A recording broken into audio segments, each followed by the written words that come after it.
What's going on, people? Zap here, and it's finally here. It's time for me to give my review of the Order 1886, as I have just recently finished it. Before I get into this review, I want to say thanks to everybody who showed up to my live stream for the Order 1886. I completed it from start to finish, and to everybody who showed up in that stream chat, thank you guys for showing your support. We had well over 500 people in the stream for that gameplay, for that playthrough of the Order 1886. And if you want to, feel free to go to my live stream and check out the archive. A link to my live stream is going to be in the video description as usual, and you guys can go ahead and check it out there. Now, moving on to the Order 1886 in my review for the game. This game is one that has been surrounded by nothing but negative press, bad feedback, and absolute hate from the moment that the first gameplay campaign gameplay surfaced on YouTube. People making all kinds of jokes, memes, just making steak out of peanuts, essentially. Let's go ahead and not waste any more time and get into this full review of the Order 1886. First and foremost, let's talk about the visuals. The visuals in the Order 1886 are nothing short of outstanding. This game looks next gen. Ready at Dawn put so much attention to detail in this game that it is insane. It is mind blowing. From water effects, hitting your character's uniform, to bloodstains in your uniform, to every individual nook and cranny being affected by shadows and textures and lighting and things of that nature. This game looks great. Wrinkles on characters' foreheads, nostril hair, explosion particles, flame effects, the whole thing. This game is definitely the best eye candy of this current console generation on any system. Console, not counting PC, because I know the PC guys are gonna come in and just piss on it. But as far as consoles goes, the Order 1886 is the best looking game on consoles, hands down. Rise is a very close second. Rise looks great as well, but the Order 1886 is definitely has way more attention to detail than Rise or any game on the current generation of consoles, bar none. Next, let's talk about the gameplay. And with the gameplay, let's talk about the guns first, okay? Because there's different aspects of the gameplay that I'm going to go ahead and break down. Let's talk about the guns. The guns in this game, although there aren't too many, they are enough, and they're varied in how they work. You have your usual pistol, you have a burst pistol, you have a machine pistol, and then you have like this big revolver that just does some serious dirt.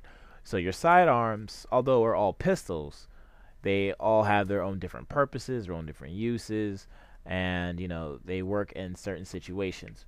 You have grenades, which I found to be probably the most useless item. I didn't really find myself using the grenades too often during the campaign.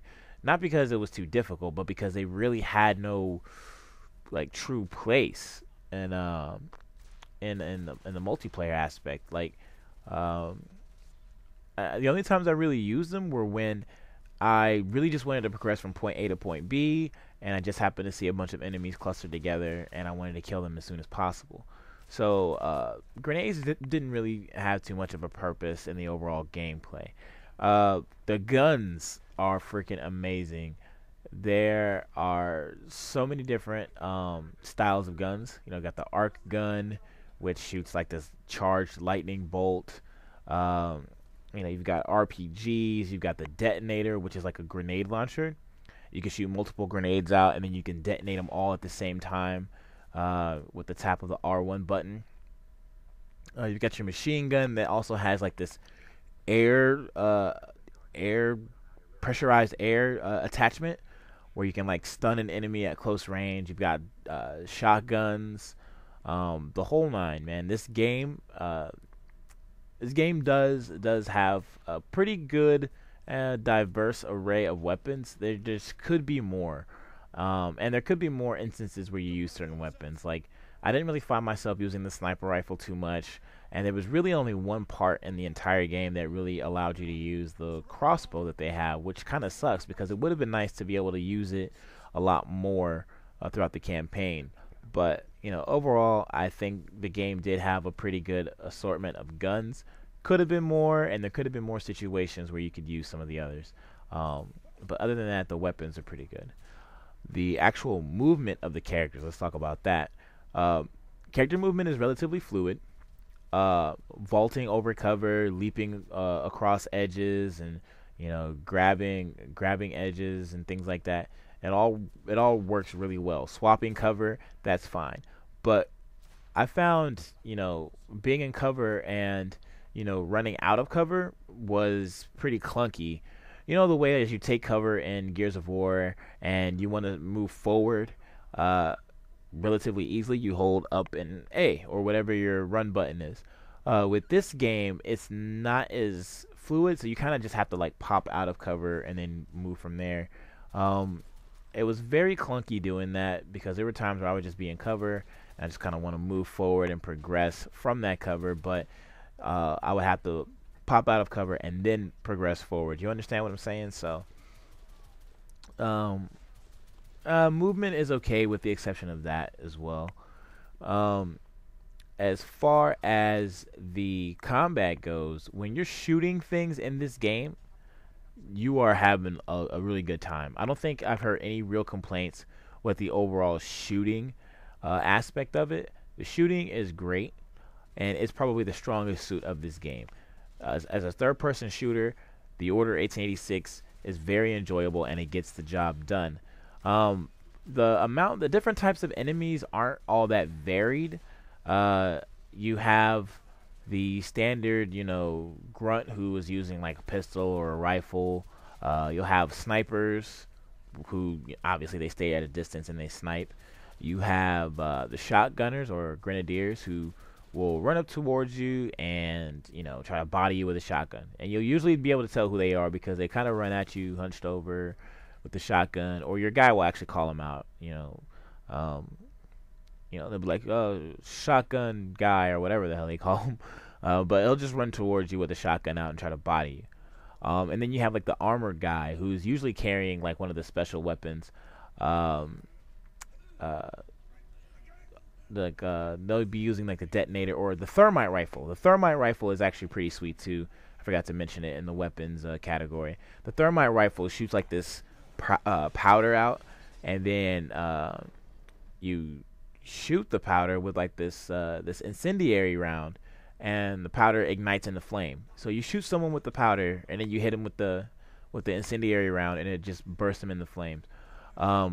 But yeah, the armored guys would be using like some of the heavy weapons, like the detonator or the thermite rifle, etc., etc. Um, Let me see what else is going on with this gameplay. This game also boasts some stealth elements here and there. Luckily for me personally, I'm not really too big on stealth games or stealth portions in games in general. So the game doesn't really throw too many stealth sections at you. But when you are put in a stealth situation, you have to be stealthy. There's a lot of trial and error. You will die unless you pay very, very close attention to what you're doing during these stealthy sections. Because as soon as you're spotted, they shoot you. You die. There's no coming back from that. So the stealthy sections, although can be a pain in the ass, they're very few and far between in this game. So that's a positive. Next up, I want to talk about the overall story. The story itself, as far as storytelling, is pretty good. I enjoyed the story very much. It was, for all intents and purposes, like an interactive movie. Uh, the voice acting was top notch. It was relatively seamless going in and out of cutscenes. Uh, you know, 1 minute you're in game, the next minute it just kind of eases straight into a cutscene. without any sort of like loading screen or anything like that. And that was something that I enjoyed a lot because as soon as the actual uh, cutscene itself was over, I was just thrust back into gameplay. Like it picked up where my character was a lot of the time, so that was pretty good. Um, I beat the game in roughly 6.5 hours. If you take away the amount of times that I died and the fact that I actually wandered around looking for collectibles, you could probably say that I beat the game in about 6 hours and some change, roughly. But I finished it. I got to the finish at around 6.5 hours. So, um, pretty decent length for a single player campaign. Not too shabby, which I believe is kind of like the average for a single player campaign nowadays. It's roughly 6 hours from start to finish. Um, as we all know, that there's no multiplayer mode and there's also no co-op. One of the biggest issues that I had with the game was that there was no co-op. I thought that if this game did not have multiplayer, which I don't really have too many gripes about, the fact that it doesn't have multiplayer, at the very least, this game would have done very well with a co-op element to it. I felt as though that was something that really could have and should have been done, given the situations that you're put in this game. A lot of times you'll be splitting up from your main group, your core group, and you'll be put in groups of two, and you'll be sent off to go do certain tasks or missions. So it would be nice to be able to do these sections where one player's on the roof and one player's on the ground, and the rooftop player has to cover the player down low with somebody, with an actual living, breathing person. I thought co-op would have done wonders for this game and added a little extra oomph to it, you know. But overall, the single player experience is relatively good. Another thing that I didn't like was the use of QuickTime events in very key parts of the game. The game got a lot of flack, or is getting a lot of flack, for its use of QuickTime events, button mashing portions, etc., etc. I honestly, while playing, I didn't feel like I was being bombarded with them, uh, but I did have really, really big issues with the fact that there were some parts of the game where I wanted to control my character by hand, but I couldn't, only because it really wanted you to use these QuickTime events. And I'm not gonna give away the too much of the story for those who haven't seen it or watched my live stream. But there are some very, very important and key moments that you would expect and really desire to control your character manually rather than just deal with it in QuickTime events. It's really disappointing in that regards. But other than that, I didn't feel like I was being bombarded with them too much. Um, so yeah, I can understand people's problems, but I just felt like they were just they were just put in the wrong spots. It wasn't too many of them for me. It was just put in the wrong spots as far as QuickTime events go. So now, the thing that everybody wants to know from me, right? Is this game worth my $60? Um, do I feel like the game is worth $60? Again, this is entirely up for you to judge.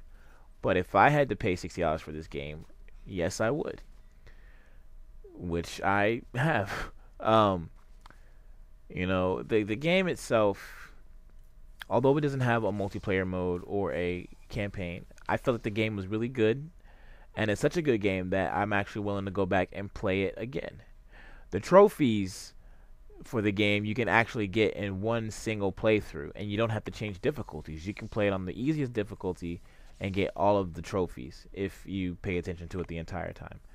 Me personally, I didn't. The only thing I was looking for were collectibles here and there, and even then, I wasn't like in my Scooby Doo, Velma state where I was, combing the entire area of the map to find the collectible. Um, but now I'm on my second playthrough, going around trying to find all the collectibles and things like that. And I really enjoyed the game. A game like this, where the single player experience is that good, the storytelling is that good, The visuals and the gameplay are relatively solid. I I get replay value just off of how good the game is. I don't need to, have a multiplayer, and I don't need to have, another higher difficulty unlocked to make me want to go back and play it again. If the game itself is really good, great character development in the story, and overall, it's damn near the complete package. Like I said, if this game had co-op in it, I think it would be perfect. But it's it's a really good game, and I get a lot of enjoyment out of it. So I would pay $60 for it, hands down. But other people are gonna think otherwise. 6-hour game for $60 is not really for everyone, and I understand that. If you have any sort of like gripes or concerns about where your money's going, then I would just suggest like GameFly or Redbox, or borrow it from a friend if you have one.